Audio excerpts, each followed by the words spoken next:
3 receivers you need to add in your league. Number 1 is Jalen Tolbert, only owned in 7% of leagues, and he's been coming on really since week 2. He had 14 points, 13 points, 5 points, and then finally broke out. He had 7 catches for 87 yards and a touchdown on 10 targets against Pittsburgh. The Dallas offense can't really run the ball. They had their best running game of the year. They barely had over 100 yards. Dak's going to throw for almost 300 yards every game.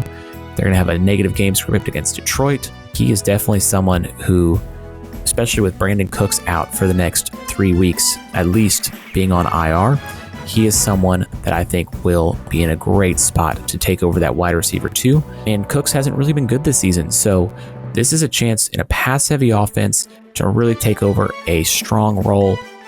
He should be a viable flex play at least until Cooks gets back, maybe longer. He's definitely my priority wide receiver add. Second wide receiver to add, Josh Downs, owned in 34.9% of leagues. He's definitely turned it on since coming back the last 2 weeks. Now, this is with Anthony Richardson going down. He's had 8 catches for 82 yards and touchdown, 9 targets, 9 catches for 69 yards on 12 targets, 22 and 15 points.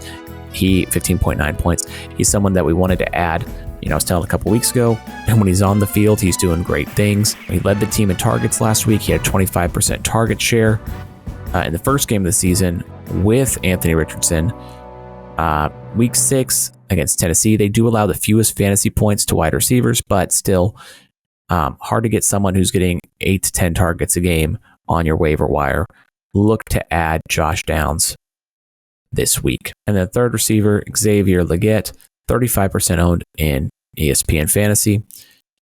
He's someone, he kind of broke out last week and then went down with a shoulder injury this week against a really good defense in Chicago. Only had 1 catch for 8 yards before going down.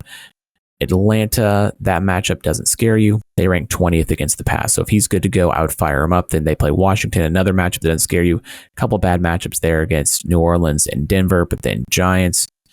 And he's ending the season, Dallas, Arizona, Tampa Bay. So none of those matchups scare you as you go later in the season. He's definitely someone I am looking to pick up off of waiver wire. There is 3 receivers to pick up.